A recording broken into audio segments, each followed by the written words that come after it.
भाई साहब अरशद वारसी के उस जोकर वाले स्टेटमेंट के बाद जहां पर प्रभास के हेटर्स दारू पार्टी करते हुए नजर आ रहे हैं, वहीं पर प्रभास के जो फैंस हैं वो भाई साहब पूरी तरह से पागल होते हुए नजर आ रहे हैं। काफी सारे लोग इस कंट्रोवर्सी की बहती गंगा के अंदर अपना हाथ भी धोने के लिए आ रहे हैं ताकि उन्हें थोड़ा बहुत प्रसाद या फिर कहें थोड़ा बहुत फेम मिल सके। इवन अब तो भाई ये कंट्रोवर्सी पूरी तरह से ऑफिशियल भी हो चुकी है। बट यू नो व्हाट, अभी तक इस कंट्रोवर्सी को लेकर के प्रभास ने रिप्लाई तो क्या कोई रिएक्ट भी नहीं किया है, क्योंकि मेरे भाई प्रभास को एक बात बहुत अच्छी तरह से पता है कि अरशद वारसी ने उस इंटरव्यू के दौरान प्रभास के कैरेक्टर के बारे में बात किया है जो कि उन्होंने कल की मूवी के अंदर प्ले किया है, ना कि उन्होंने डायरेक्टली प्रभास को जोकर बोला है। बट हाँ, डेफिनेटली ये बात पूरी तरह से गलत है कि अगर आपको कोई कैरेक्टर पसंद नहीं आता है तो आप उसको जोकर बोलो। डेफिनेटली प्रभास की उस कैरेक्टर को, अरशद वारसी को जोकर बोलना पूरी तरह से गलत है। बट बिलीव मी, ऐसे बहुत सारे लोग हैं जो कि छोटे से चिंगारी से पहले आग को सेक करके फेम कमाना चाहते हैं, जबकि प्रभास ने अभी तक इस चीज को लेकर के ऑफिशियली कोई भी रिप्लाई या फिर रिएक्ट नहीं किया है। And I don't think so कि प्रभास इन फ्यूचर भी ऐसा कुछ करने वाले हैं। एंड इन केस प्रभास अगर इस चीज के ऊपर रिएक्ट कर भी देते हैं तो मुझे पूरा भरोसा है कि भाई वो कोई पॉजिटिव रिप्लाई ही करेंगे, क्योंकि भाई उनका जो फैन बेस है वो बहुत ही ज्यादा लॉयल एंड बहुत ही ज्यादा इंसेन है। तो इन केस अगर प्रभास कुछ ऐसा बोल देते हैं जो कि लोगों को पसंद नहीं आता है तो ये आग के अंदर घी डालने वाली बात हो जाएगी। अब इस कंट्रोवर्सी के अंदर प्रभास का कोई रिप्लाई न करने का ये भी रीजन हो सकता है कि भाई प्रभास को बहुत अच्छी तरह से पता है कि भाई ये जो कंट्रोवर्सी वाली फेम होती है ये ज्यादा दिनों तक टिकती नहीं है। अगर मेरे भाई तुम्हें एक्चुअल में इस फेम के गेम का किंग बनना है तो तुम्हें उसके लिए एक लॉयल, सपोर्टिव और एक बहुत बड़े फैन बेस की जरूरत होती है, जिसके लिए तुम्हें कंट्रोवर्सी नहीं बल्कि खुद प्रभास बनना पड़ेगा। कौन है प्रभास? नहीं पता। किस तरह से प्रभास ने इतना मैसिव एंड इतना ज्यादा सपोर्टिव फैन बेस क्रिएट कर लिया, ये सारी चीजें मैं आप लोगों को अभी इस वीडियो के अंदर बताता हूँ। आई नो इस वीडियो को बहुत सारे जेनजीज भी देख रहे होंगे, तो हाँ, उनके लिए इस वीडियो को थोड़ा सा सिंपल रखने के लिए मैं टाइम में बहुत ज्यादा पीछे नहीं जाने वाला हूँ। मैं उन्हीं सब चीजों के बारे में बात करूंगा जिनको शायद से अभी तक आप लोगों ने कहीं ना कहीं जरूर से सुना होगा। तो भैया बात है 2015 की, जब प्रभास की बाहुबली द बिगिनिंग मूवी को रिलीज किया जाता है। एंड मेरे भाई इस मूवी के रिलीज होते ही जो मूवी को इंस्टेंट सक्सेस मिलती है उसको देख करके लगता है कि हाँ, ये है एक एक्चुअल पैन इंडिया फिल्म जो कि पूरे इंडिया के ऑडियंस को टारगेट करती है। नहीं तो भैया इसके पहले हम लोगों को साउथ मूवी सिर्फ टीवी के ऊपर देखने को मिलते थे, जिनके नाम ही बड़े अतरंगी से हुआ करते थे। जला के राख कर दूंगा, जला के मार डालूंगा, कसम पैदा करने वाले। क्योंकि हाँ, उन मूवीज को कभी ओरिजिनली हिंदी के अंदर रिलीज नहीं किया गया था, जिसकी वजह से उनको डब करवाना पड़ता था। एंड डब करवाने के बाद उस मूवी के लिए एक हिंदी नाम भी सेलेक्ट करना पड़ता था। अब वो जो नाम है उसको जानबूझ करके थोड़ा सा अतरंगी से रखा जाता था, क्योंकि अगर अच्छे नाम वो लोग साउथ मूवीज को दे देंगे तो बॉलीवुड के लिए क्या घंटा बचेगा।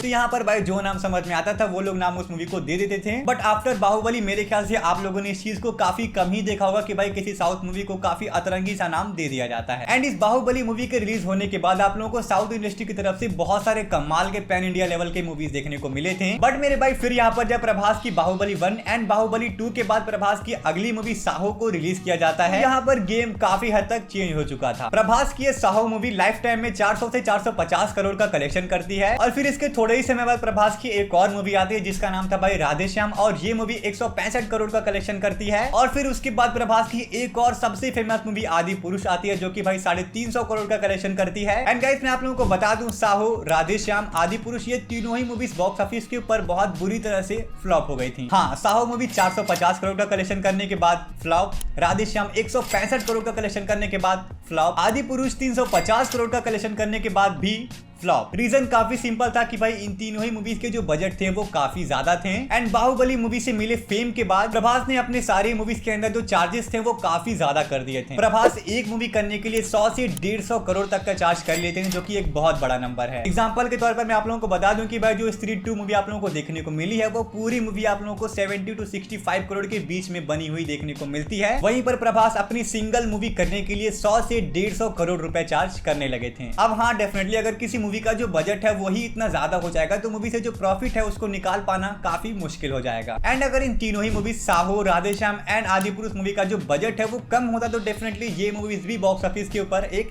हिट कहलाती। अब यहाँ पर आप लोग एक चीज नोटिस कर रहे होंगे कि भाई प्रभास की फ्लॉप से फ्लॉप मूवी भी 150, 400, 350 करोड़ तक का कलेक्शन कर जा रही है। इसका एक बहुत ही मेजर रीजन ये था कि भाई प्रभास ने ऑलरेडी अपना एक लॉयल फैन बेस क्रिएट कर लिया था बाहुबली मूवी के बाद से ही, जो कि उसको बहुत खतरनाक लेवल पर सपोर्ट कर रहे थे। चाहे मूवी अच्छी हो या फिर ना हो, एटलीस्ट एक बार तो भाई प्रभास की मूवी ऑलमोस्ट सारे लोग देखने जाते हैं, क्योंकि सबको कहीं ना कहीं प्रभास से वो उम्मीद होती है कि हाँ भाई बंदा बाहुबली वाला है, स्टेज हिलाने का अभी भी दम रखता है। अब हाँ, इन तीन मूवी इसके अंदर वो काम तो नहीं हो पाया, बट फिर यहाँ पर एंट्री होती है साउथ डायरेक्टर प्रशांत नील की, जिनकी पिछली मूवी थी केजीएफ। वो भाई साहब अपने अगली मूवी के अंदर प्रभास को कास्ट करते हैं, जिस मूवी का नाम है सालार। एंड इस मूवी का जो बजट था वो 250 से 270 करोड़ के बीच था। एंड इस मूवी का जो बॉक्स ऑफिस कलेक्शन निकल करके आता है वो है भाई 700 से 750 करोड़ के बीच में, जो कि अगेन एक बहुत तगड़ा नंबर है। एंड इस मूवी के बाद पता चलता है कि हाँ, अगर आपकी मूवी के अंदर एक्चुअल में दम है और उस मूवी के अंदर प्रभास है तो भाई फ्लॉप होने के चांसेस बिल्कुल ना के बराबर। क्योंकि मेरे भाई वो 300-400 करोड़ का कलेक्शन करवाने वाली ऑडियंस तो पहले से बैठी है। आपको बस और सोचना है कि वो 1000 मार्क को टच करवाने वाले ऑडियंस को कैसे टारगेट करें। एंड प्रशांत नील ने काफी हद तक इस वाले प्रॉब्लम को सॉल्व कर लिया था एंड बाकी अदर ऑडियंस को भी काफी खतरनाक लेवल से भी टारगेट कर लिया था। बट अनफॉर्चुनेटली वो इस 1000 करोड़ के कलेक्शन वाले मार्क को टच नहीं कर पाते हैं। बट अगेन फिर यहाँ पर एंट्री होती है एक और साउथ डायरेक्टर नाग अश्विन की। वो प्रभास के साथ एक मूवी लेकर के आते हैं जिसका नाम है कल्कि। एंड इसी मूवी को लेकर के अरशद वारसी ने उस इंटरव्यू के दौरान बात किया था कि भाई इस मूवी के अंदर प्रभास का जो कैरेक्टर है वो इनको एक जोकर की तरह लगा। एंड बिलीव मी, ऐसे बहुत सारे लोग हैं, इवन ऐसे बहुत सारे प्रभास के फैंस भी हैं जिनको कल्कि मूवी के अंदर जो प्रभास का कैरेक्टर है वो कुछ खास पसंद नहीं आया। बट मेरे भाई फिर भी इस कल्कि मूवी के रिलीज होने के बाद जो ऑडियंस का रिएक्शन था, जो क्राउड इस मूवी को देखने के लिए तैयार हुई, वो भाई साहब बिल्कुल मैसिव है। बाहुबली एंड सालार जैसी मूवी से प्रभास ने पैन इंडिया लेवल को टारगेट किया, बट इस कल्कि मूवी को लेकर के जो गेम था वो काफी हद तक चेंज हो चुका था। इस कल्कि मूवी से प्रभास ने पैन इंडिया नहीं बल्कि पैन वर्ल्ड लेवल के ऑडियंस को टारगेट किया एंड वो इस मिशन में काफी हद तक सक्सेसफुल भी रहे। प्रभास की इस कल्कि 2898 AD मूवी ने 1100 करोड़ रुपीस का कलेक्शन किया, जो कि अपने आप में ही एक बहुत बहुत बहुत बड़ा नंबर है। बट यू नो व्हाट, इस कल्कि मूवी को लेकर के भी वही गड़बड़ी हुई थी जो कि साहो, राधेश्याम एंड आदि पुरुष के साथ हुई थी। इस कल्कि मूवी का जो बजट था वो लगभग 600 करोड़ के आसपास था, जिसकी वजह से हाँ, इस मूवी ने कलेक्शन तो काफी तगड़ा किया, बट जो प्रॉफिट था वो उतना ज्यादा नहीं निकल पाया। इवन अगर आप लोग काउंट करने बैठ जाओगे तो आप लोगों को पता चलेगा कि भाई इस कल्कि 2898 AD मूवी से ज्यादा प्रॉफिट प्रभास की पिछली ही मूवी सालार ने उनके मेकर्स को दी है। तो हाँ, इन चीजों को देख करके काफी हद तक आप लोगों को आइडिया लग गया होगा कि भाई जिस बंदे की 450, 350, 400 करोड़ तक का कलेक्शन करने वाली मूवी फ्लॉप हो जाती है, उसका फैन बेस किस लेवल का होगा, कितना ऑनेस्ट होगा, कितना ज्यादा लॉयल एंड सपोर्टिव होगा। भाई इनके फैंस कुछ नहीं सोचते हैं कि मूवी कैसी होगी, क्या होगी, क्या स्टोरी होगी, घंटा होने इस चीज से कोई फर्क नहीं पड़ता है। मूवी के अंदर प्रभास है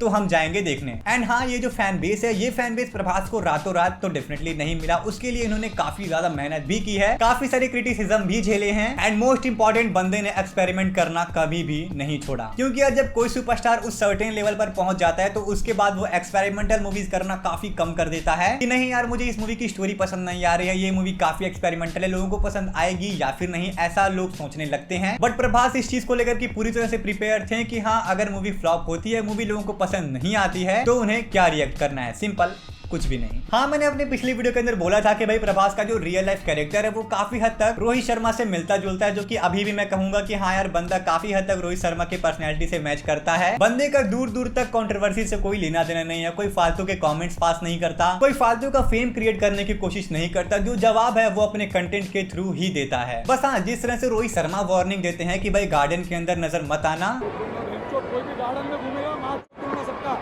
कुछ उसी तरह की वार्निंग प्रभास भी देते हैं कि जब मेरी मूवी रिलीज हो रही हो तो उसके आसपास भी नजर मत आना। बाय द वे, इस अरशद वारसी के जोकर वाले कंट्रोवर्सी को लेकर के आपका क्या कहना है, आप मुझे कमेंट करके जरूर से बताइएगा। और क्या लगता है कि भाई इन फ्यूचर प्रभास इस चीज को लेकर के रिप्लाई या फिर रिएक्ट करने वाले हैं या फिर नहीं, ये भी आप मुझे कमेंट करके जरूर से बताइएगा। बाकी अगर इस वीडियो के अंदर कुछ पसंद आया होगा तो इस गरीब को सब्सक्राइब करिएगा, लाइक करिएगा। इस वीडियो को कोई थॉट्स या फिर ओपिनियंस हैं तो आप मुझे कमेंट कर सकते हो। चलते हैं यार, मिलेंगे नेक्स्ट वीडियो के अंदर।